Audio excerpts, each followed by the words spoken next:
ভারতে নিযুক্ত ইসরায়েলের রাষ্ট্রদূত রিউবেন আজার গতকাল ভারতের একটি চ্যানেল এনডিটিভিতে সাক্ষাৎকারে বলেছেন, পাকিস্তান ও বাংলাদেশে হামাসের তৎপরতা রয়েছে। এই কথাটার কতটুকু তাৎপর্য, এটার সিকিউরিটি থ্রেট আসলে কি আমাদের জন্য, প্লাস হচ্ছে আমাদের যেই জিও পলিটিক্যাল কনটেক্সট, প্লাস হলো আমাদের রিজিয়ন, সব মিলে আসলে কতটুকু থ্রেট বিয়ার করছে, এটি একটু আলোচনার বিষয়বস্তু।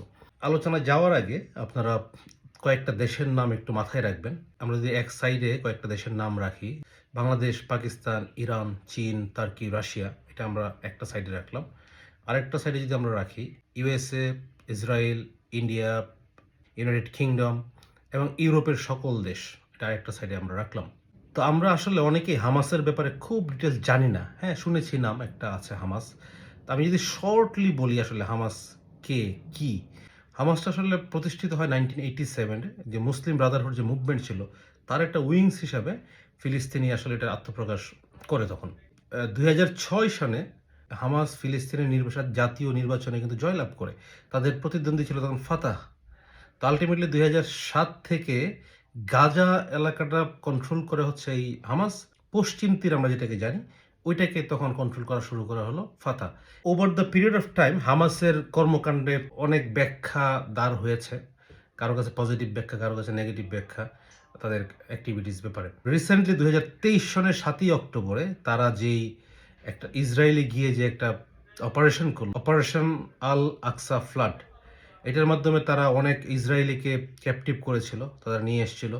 এরপর থেকে বেসিক্যালি এইটার সূত্র ধরেই আসলে ইসরায়েল গাজা বা প্যালেস্টাইনের উপরে যে নির্মম হত্যাযজ্ঞ, যে নির্মম ধ্বংসযজ্ঞ চালায় 2024-25 দুইটা বছর, এইটা ছিল একটা ক্লু। তাহলে এই হামাস আসলে এরা কতটুকু নন্দিত বা নিন্দিত? হ্যাঁ, অনেকের কাছে দেয়ার হিরো, আবার অনেকের কাছে দেয়ার কালপ্রিট। তো আমরা যদি যেই ব্লকটা নিয়ে কথা বলেছিলাম প্রথম, যে বাংলাদেশ এবং চায়না বা রাশিয়া, তুর্কি, ইরান, এদের কাছে হামাস কিন্তু নিষিদ্ধ দল না। এদের অনেকের সাথে কূটনৈতিক যোগাযোগ আছে। আবার ঠিক অপোজিট ডিরেকশন যদি আপনারা দেখেন, USA, Israel, United Kingdom and then European দেশগুলোর কাছে তারা কিন্তু নিষিদ্ধ সংগঠন, তারা সন্ত্রাসী সংগঠন এবং ব্ল্যাকলিস্টেড।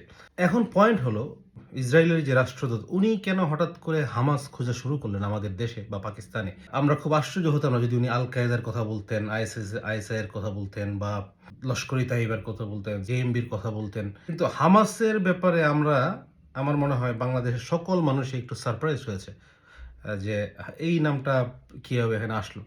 তো ইন্টারেস্টিং বিষয় হলো, এই হামাসকে নিয়ে ইসরায়েল যে ক্লু ধরে তাদের উপরে ধ্বংসযজ্ঞ চালালো, হামাসের একটা অপারেশনকে কেন্দ্র করে, জটিলভাবে চিন্তা করলে বোঝাই যায় যে ক্লুটাকে তারা শুধু ফিলিস্তিনের উপরেই আর ইউটিলাইজ করতে চাচ্ছে না, বা মিডল ইস্টের উপরে তারা শুধু ইউটিলাইজ করতে চাচ্ছে না, রেদার তারা এশিয়াতে এটাকে টেনে নিয়ে আসতে যাচ্ছে। এটাকে একটা ক্লু বলি, এটাকে একটা অনুসর্গ বলি, একটা উপসর্গ বলি, যাকে নিয়ে তারা ফিউচার পার্সপেক্টিভে তারা একটা প্লে করতে পারবে। এটা একটা অনুমেয় বিষয়। এটা একবার হতে পারে যে ফিউচারে হামাস আছে বলেই অমুক দেশ তমুক দেশে তারা অলরেডি অনেক জায়গায় অনেক কিছু করেছে। সো আমাদের এশিয়ার এলাকাতে এই জিওপলিটিক্যালি বলাই যায় যে এটাকে অদূর ভবিষ্যতে তারা এখানে একটা কিছু একটা প্লে করার চিন্তা তো থাকতেও পারে। আমাদের দেশের জন্য যদি আমরা বলি, দুইটা জিনিস পরপর হয়েছে। একটা হচ্ছে ইউএস এর সাথে আমাদের যে চুক্তি হয়েছে, এটা ইম্পর্টেন্ট চুক্তি, এবং যেটা হলো আমাদের, আমরা বলে আসছি, আমাদের প্রতিবাদ হচ্ছে আমাদের দেশ থেকে, যেটা হলো স্বার্থবিরোধী বাংলাদেশে বলা হয়ে আসছে। সো এইটাকে কোনোভাবে এনফোর্স করার কোনো বিষয় আছে কিনা, যে ইসরায়েলের মাধ্যমে এই টোন দিয়ে এনফোর্স করা যেতে পারে, এই চুক্তিটাকে তারা কন্টিনিউ করার জন্য একটা বিষয় হয়ে থাকতে পারে মেবি। আরেকটা হচ্ছে, আপনারা দেখে থাকবেন রিসেন্টলি এই গভর্নমেন্ট পাসপোর্টে যে ভিজিটিং দেশের নামগুলোর মধ্যে একটা বিষয় আসছে, যে অ্যাকসেপ্ট ইসরায়েল বিষয়টা টেনে আনছে। সো এইটার একটা কারণ হতে পারে যে ইসরায়েলকে ইগনোর করার একটা, জাস্ট একটা ধামাকা দিয়ে রাখার বিষয় একটা থেকে থাকতে পারে মেবি। আরেকটা বিষয় হচ্ছে যে আমরা যেমন আওয়ামী লীগের সময় থেকে দেখে আসছি, ওই সরকার কিন্তু খুব ভালোভাবে প্রোটেস্ট করেছে ফিলিস্তিনির যেই উপরে যে আগ্রাসন বা যেই মানব হত্যা বা শিশু হত্যা বা নির্যাতন বা ধ্বংসযজ্ঞ, এটার এগেনস্টে কিন্তু বাংলাদেশ বলে আসছে বরাবরই। এবং মুসলিম কান্ট্রি হিসেবে ওআইসির মেম্বারও কিন্তু বাংলাদেশ। সো এখন যেই মুসলিমের এগেনস্টে যে পলিটিক্সটা, আমি বলতে চাই এভাবে যে মুসলিম বিরোধী যে পলিটিক্সের পার্ট, এইটার কোনো পার্ট হিসাবে এটা কাজ করে কিনা, যেমন আপনারা দেখবেন এই পুরা ওয়ার্ল্ডের গ্লোবে মিডল ইস্ট ছাড়া বাকি সকল মুসলিম দেশ কিন্তু জর্জরিত, বিপর্যস্ত। অলমোস্ট সব জায়গায় দেখবেন মুসলিম দেশ কিন্তু মোটামুটি তারা টার্গেটেড হয়ে আসছে এবং অ্যাটাক্ট হয়েছে। তো এরকম কোনো কিছু যদি তারা ফিউচারিস্টিক আসপেক্ট থেকে প্ল্যান করে যে বাংলাদেশ একটা মুসলিম দেশ অ্যান্ড এটাকে তারা কোনোভাবে সামনের দিনে আমাদের এগেনস্টে তারা কোনো কিছু করতে চায় কিনা, এটা দেখার বিষয় আছে। এশিয়ার পার্সপেক্টিভ থেকে যদি বলি, যে ইসলামিক রেডিকালাইজেশনের যে বিষয়টা আছে, এটাকে আরও বেশি হাইলাইটেড করে, যেটা ইসরায়েল হয়তো চেষ্টা করতেও পারে যে এখানে পাকিস্তান, বাংলাদেশ যে অবস্থায় বর্তমানে আছে, পাকিস্তান অলরেডি জর্জরিত, তারা জঙ্গি হামলায় তাদের নিজেদের অবস্থা খারাপ। সো বাংলাদেশ এখন পর্যন্ত সেফ। ইসলামিক রেডিকালাইজেশনের নাম দিয়ে এখানে বাংলাদেশকে একটা আলাদা আইসোলেটেড ভূখণ্ড হিসেবে করে তোলার কোনো পরিকল্পনা তাদের আছে কিনা ফিউচার পার্সপেক্টিভ হলে বলতে পারবে। স্বাভাবিকভাবেই দেখা যাচ্ছে বাংলাদেশ, চায়না, পাকিস্তান, ইরান এবং তার্কি এই বেল্টটা নিয়ে বাংলাদেশ আসলে একটু ম্যানুভার করতে চাচ্ছে, যেখানে ভারত কিছুটা এক সাইডে আছে এখন। ভারতের খুব স্পেসিফিক থ্রেট যদি বাংলাদেশ যদি পাকিস্তানের সাথে অ্যালাইন থাকে অ্যান্ড যদি সিকিউরিটি কোনো প্রকার থ্রেট হিসেবে কাজ করে, তো ভারতের জন্য এটা আসলে একটা সিকিউরিটি থ্রেট ডেফিনেটলি। তো ওই জায়গা থেকে চিন্তা করে যে পাকিস্তানকে কিছুটা থ্রেটে রাখার জন্য ইসরায়েলের মাধ্যমে বা ইসরায়েল, ভারত এবং ইউএসের এই বলয়টা পাকিস্তানকে একটা পুশ দিয়ে রাখলো, একটা হেডসআপ দিয়ে রাখলো যে তোমাদের এখানে এটা আছে, সো সামনের দিনগুলোতে তোমরা you have to be careful. Maybe যেহেতু ভারত, ইসরায়েল, ইউএসএ খুবই ক্লোজ এলাই হিসেবে কাজ করে, and specially India and Israel very close, আমরা আগে থেকেই জানি। এবং প্রেজেন্ট সিনারিওতে পাকিস্তান কিন্তু যেই ইরান অ্যান্ড আমেরিকার মধ্যে যে নেগোসিয়েশনটা করেছে, তা পাকিস্তান কিছুটা ক্লিয়ারলি এহেড অবস্থায় আছে, যেটাতে হয়তো ইন্ডিয়া কিছুটা আনকমফোর্টেবল, ইসরায়েল কিছুটা আনকমফোর্টেবল মেবি। সো এইটাকে একটা ব্যালেন্স করার জন্য, যে পাকিস্তানের এগেনস্টে কিছুটা জাস্ট টোন দিয়ে রাখার জন্য এটা হয়ে থাকতে পারে। ইসরায়েল অ্যান্ড ইউএসের যেই বেল্ট, এইটাকে এই এলাকায় আরও আধিপত্য বিস্তার করার জন্য জাস্ট একটা সিড মানে বীজ ফেলে দিল এখন আপাতত। With the progress of time maybe এটাকে তখন তারা একটু গাছে পরিণত করবে আস্তে আস্তে, একটা সময় আসলে বলতে পারবে। বাট সমস্যা কি হচ্ছে? সমস্যাটা হচ্ছে দেখেন, যদি মনে করেন 9/11 অ্যাটাক হয়েছিল নিউ ইয়র্কে, টুইন টাওয়ার অ্যাটাক।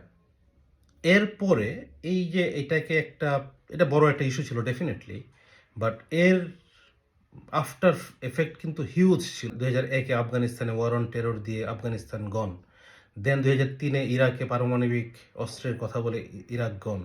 সো এটা হলো একটা উসিলা দরকার হয়, একটা ক্লু দরকার হয়, একটা অনুসর্গ দরকার হয় আসলে কিভাবে, স্পেশালি যদি মুসলিম স্টেটগুলোর কথাই বলি, ওদেরকে কন্ট্রোলে রাখার জন্য, নিউট্রালাইজ করার জন্য কিছুটা ক্লু দরকার হয়। সো হামাস তেমনই একটা ক্লু হচ্ছে কিনা ভবিষ্যতে, এইটা একটা বড় রকম রিস্ক ফ্যাক্টর।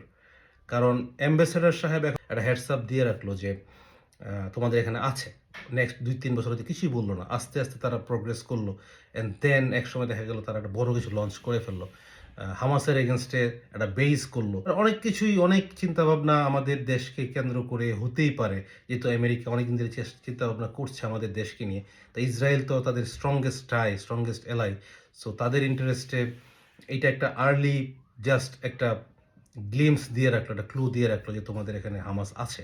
এখন এটার কোনো প্রুফ বা অথেন্টিসিটি বা কোনো প্রকার প্রমাণাদি কিন্তু আমরা এখনো দেখিনি, বাট উনি বলে দিয়েছেন। অ্যান্ড ইসরায়েলের মতো একটা দেশের রাষ্ট্রদূত বা আমেরিকার মতো রাষ্ট্রদূত যদি কেউ বলেন, এটা ডেফিনেটলি ফিউচার পার্সপেক্টিভ চিন্তা করে আসলে কথাগুলো বলেন। এখন আরেকটা রিস্কের বিষয় হচ্ছে স্পেশালি মোসাদ যদি প্লে করে আমাদের এই জোনে, এই সেক্টরে বা এই এরিয়াতে, things will be very critical at that time. Mossad যদি এখানে কাউন্টার টেরোরিজমের নাম দিয়ে ইন্টেলিজেন্স করে, সার্ভেলেন্স করে, এগুলো যদি আমাদের উপর অ্যাক্টিভিটিস তারা চালাতে থাকে, এটা খুব কমফোর্ট জোনে আমরা তখন থাকবো না, খুব নিশ্চিন্তেই বলা যায়। এটার উপরে ইমিডিয়েট কোনো কিছু অ্যাকশন হবে এটা আমি মনে করি না। এটা হয়তো লং টার্ম কোনো প্ল্যানের পার্ট হিসাবে এটা কাজ করবে, এটা হলো এক। বাট গভর্নমেন্টের জন্য অবশ্যই ক্রিটিক্যাল, কারণ এক সাইডে হচ্ছে মুসলিম ওরিয়েন্টেশন, আবার আমরা আমাদের ওরিয়েন্টেশন অনেকটাই ইনক্লাইনিং টু দ্য পাকিস্তান, ইন্ডিয়ার ইনক্লাইনেশন টুয়ার্ডস ইসরায়েল। সো এই মুসলিম কমিউনিটি প্লাস ভার্সেস যেই স্ট্রং গ্রুপ, এটাকে কিভাবে সরকার ব্যালেন্স করবে? জটিল কূটনীতিক একটা স্ট্যান্ডিং এ বাংলাদেশ দাঁড়িয়ে আছে এখন। যেটাকে আসলে ব্যালেন্স করতে পারা খুবই ইম্পোর্টেন্ট। ব্যালেন্স করতে পারলেই মঙ্গল রাদার ব্যালেন্স না করতে পারলেই বরং এটাতে আরো অনেক রিস্ক ফ্যাক্টর সামনে চলে আসবে।